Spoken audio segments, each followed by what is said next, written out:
we were just saying to you, we've watched a bit of a screener of the documentary already. It is gorgeous. Were there tears? I love it. Yes. I nearly cried thinking about my own sister in that situation. right. So I think it's amazing what you're doing. It is a really emotional journey, and obviously we see the whole journey evolve, and you go back to how it all began. But now, 6 months on, Blake, I mean, she's probably turned a corner. We saw her on the Late Late, absolutely stealing the show, pulling focus. How are you guys, though? How have you adjusted to being dads? Do you know what? We're very lucky, really, really well. I think we've got so many nieces and nephews between us, godchildren. So the time was definitely right. But when it's your own, as you know, it's so, so different. But I'm so lucky that we literally just jumped straight into being parents straight away. Like, it was I just honestly an feel like instinct. she's been with us forever. Yeah. I don't remember life before her. I don't remember what I was doing on Thursday night, 5 Oh, no, I do remember life. No. Oh, you do? No, I do remember life actually before don't. her. But obviously our life's better now with her, Yes, true, totally. actually. But you do kind of go, what was I filling my days with, 100%. don't you? I used to say to him, I was like, we were so busy before, but now we're even busier, but in a better way. Because when I finish work, I just want to go home and eat her. I just want to squeeze her. It's a better way. I love it. That's so amazing. Beautiful girl. But Brian, this all stemmed from a conversation you had with your sister, Aoife. Yeah. Can you bring us back to those early stages when you decided that the idea to have her as a surrogate was actually possible? Well, it was actually Aoife who volunteered herself. We got married in 2015. Aoife was one of our bridesmaids, and she said it to me then, I know you want to have a family, let me help. And I thought, you're so young. She's only 33 now. And I thought, no, we're good. Don't worry about that. We always toyed with the adoption initially. Because surrogacy in America, you're looking at $160,000, $70,000. It's a lot of money. And that's where you've been living at the time. When we were you living in London and then in LA. And then Aoife would just always say, but we never really, when she was saying, we never took it seriously. Oh, I know you're only joking, because she lived with us for a year. But you always rent-free. joke, you know, we have so many friends, female friends, Yes. Yeah. 6 sisters. People always joked about it, but you don't pay attention to it. And then It's like, it was, you just it was joking. that walk we did in Straffan, 2021, in County Kildare in 2021, January, went for a walk, and she was just so well-spoken. She was so informed, so educated on the subject matter, more than we were at the time. Egg donation, where you can go.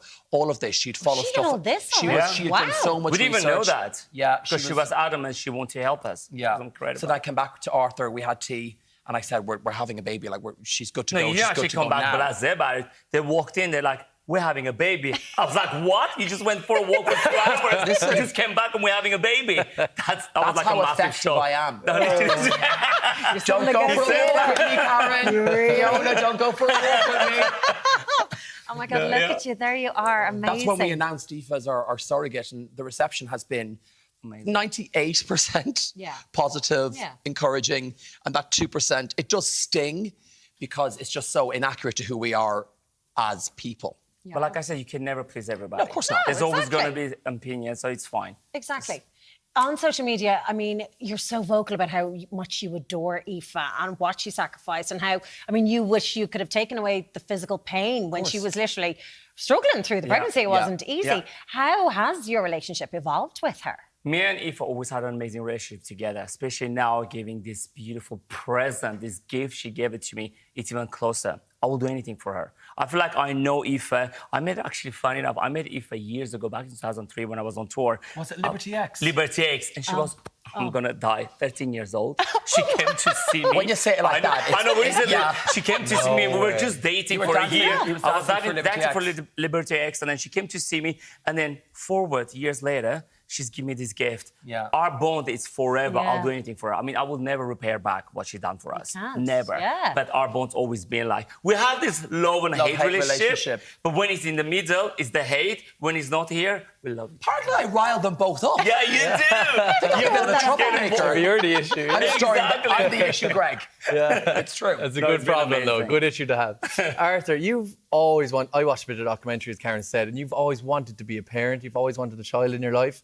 And you kind of say it stemmed from the childhood you went through was quite tough, and you want to bring a child up in your own world. Absolutely. Like I said to him, actually, he wanted to get married. Obviously, he was waiting to get engaged, all that stuff. I was thirsty for it. You were very thirsty. Tonight. So I said to him, I'd rather have family, have kids. My dream was to have 3 boys. I don't know why I had that vision board, 3 boys, family, but I'm blessed with a beautiful daughter.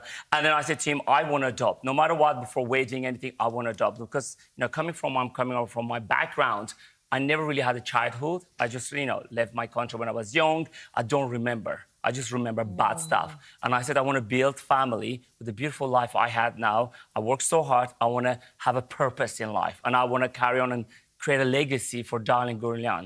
So that's exactly, I always want to have family, especially as an Armenian, family is very important. And you Irish people, like I've been here in Ireland, family is very important. Yeah. So for me to create family and have kids, it was #1 priority in my life. Yeah, that comes across in the documentary Yeah. big For time. sure.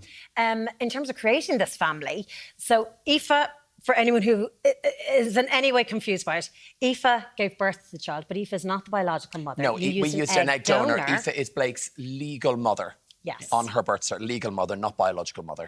How did you select your egg donor? What was that process like? Yeah, I mean, when we were starting this process, that is the one piece of it that we were initially uncomfortable around, because we didn't know how do you broach the subject of it. And the embryologist we dealt with was very matter of fact. They deal with this every day. Yeah. So basically, you kind of, you know that we selected it down to like I'm 20. actually smiling because there's a good story about it. We're not gonna, yeah, I mean, it's- like, it was 20 people. No, but we ladies. started with 3,000. Yeah, it was quite a Oh lot. my There's a list of goodness. 3,000, you have to go through it. It was like giving the characteristics of what you would like. Yes. For this lady to look like. Go through And you can be a bit uncomfortable doing that because it's a very odd thing to do. And then you do it, and then it's selected, and you narrowed it down, and you know they've been tested for so much stuff. Yes. So these are the creme de la creme, everything's good. And then we narrowed it down to 20, and then 10, and then 3. And then it came down to, I suppose, shallowness in a way. I don't know And also, why. we never seen a picture of our egg donor. You don't see? Nothing. It was No. only a reference number on a file. Wow. So the embryologist had all these pictures. So it came down to, I'm not going to spoil the documentary, but I think we do have an honest conversation about it Yeah, we as do, to yeah, why. absolutely. Why we did. I asked a few questions to the person who could see the pictures. And anyone who knows me, they'll put the pieces together. Let's say he was shocked. In a good way. Yeah. It comes once you know health, and the background of all their families are checked for heart disease, Yeah. diabetes, mental health. Whether they smoke, criminal records. There's so much Wow. that these ladies Reality go through. TV, have they taken part? Have they been naked on television? Have they won? Exactly. Then yes. Exactly. Get me more of them. Oh my God, what a process to go I through, know, guys. it's So unreal. like peaks and troughs, the emotion of it all. So when Blake finally came into this world, Yeah. what was that moment like?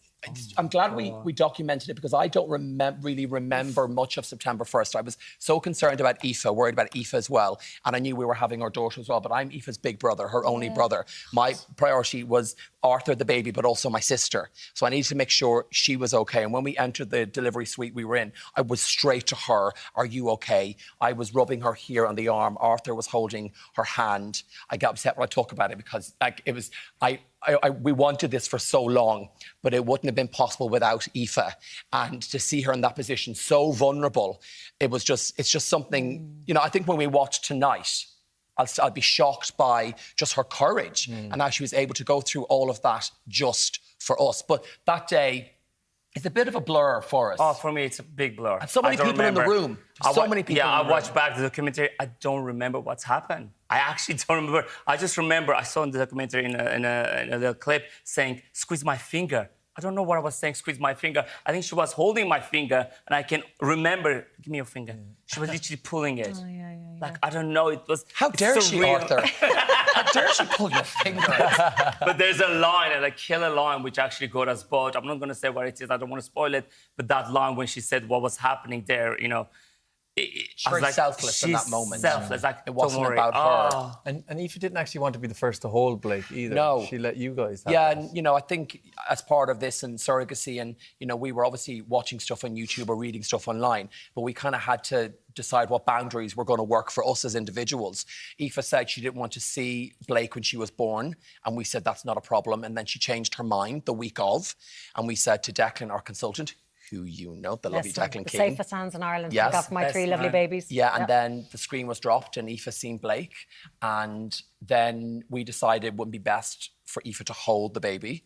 And she didn't straight away. And then we asked her if she wanted to hold the baby. And she said if she did, she didn't want it on camera. Yeah. But she wasn't sure how she was going to feel. But It we was the could unknown. record it. And then if she was happy enough, we would decide then whether it would be in the documentary or not.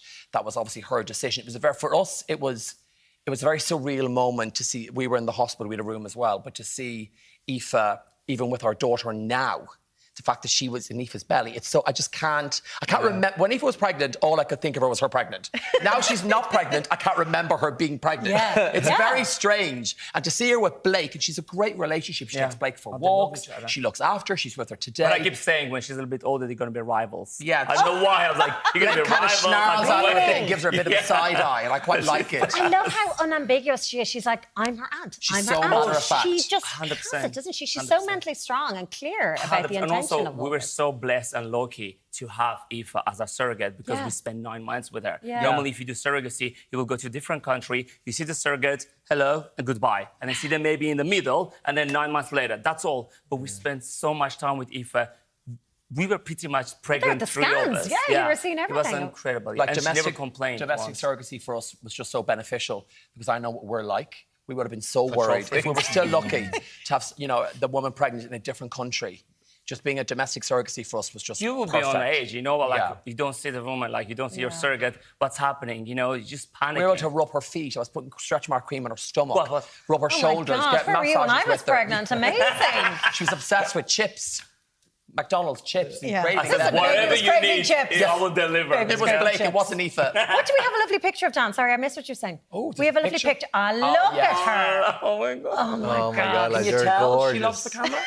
I think that was She for get it Valentine's, from? literally. She's posing for in that her photo. heart. It's She amazing. smiles. It's so, I think even though obviously only one of us is Blake's biological father, but she really is a mix of the both of us. She's just, and it's so funny to family members who know and what they say, and they always say to us, "Oh, I think she looks like you. I think she looks like him." It's the funniest thing. And when I see that picture, it's just so amazing that we got to that point. We were so lucky. We got pregnant. I say we got pregnant collectively.